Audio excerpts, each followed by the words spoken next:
এই সেই খেজুর গাছ, যেই গাছ থেকে সব রস পাড়া হয়, তারপর রস জাল দিয়ে সেটা হয় গুড়। যেই গুড় কত কত দামে আমরা কিনি। এই যে দাদাটা উঠছে এই হাঁড়িটা বাঁধবে বলে, দেখো এই মুহূর্তে খেজুর গাছে উঠছে। দেখো ওঠার পদ্ধতি, ওই দড়িটা বেঁধে নেবে যাতে পড়ে না যায়। এই দেখো দড়িটা বেঁধে নিল ভালো করে।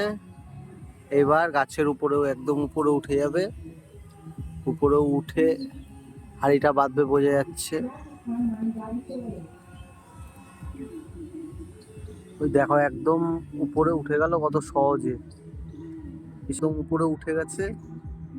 এবার ওখানে দাও বের করে নিয়েছে, এবার কাটবে যতটা সম্ভব। হাঁড়িটা সেট করার জন্য মাথাটা কাটছে।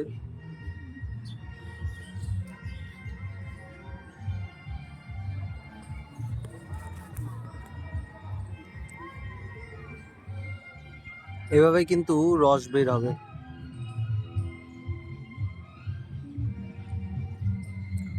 ভর্তি গাছ, এখানে অনেক কয়টা গাছ রয়েছে। শীতকালে আরো শীতের মধ্যে আসলে এখানে কিন্তু বেশ রস খাওয়ার মতো জায়গা, আসলে রস পাওয়া যেত। ওই দেখো এই যে ছালগুলো কাটছে,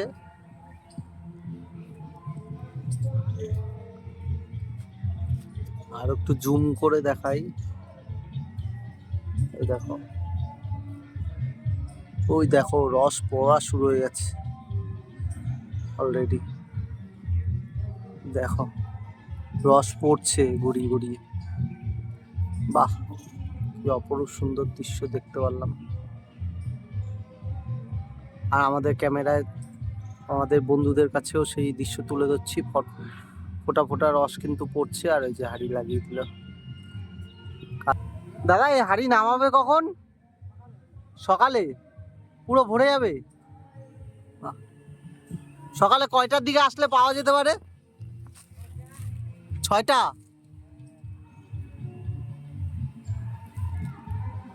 আগামীকাল যদি আসি সকালে পাওয়া যাবে? একদম ওই অরিজিনালটা পাবো তাই তো? কত করে গ্লাস নাও? 15 টাকা।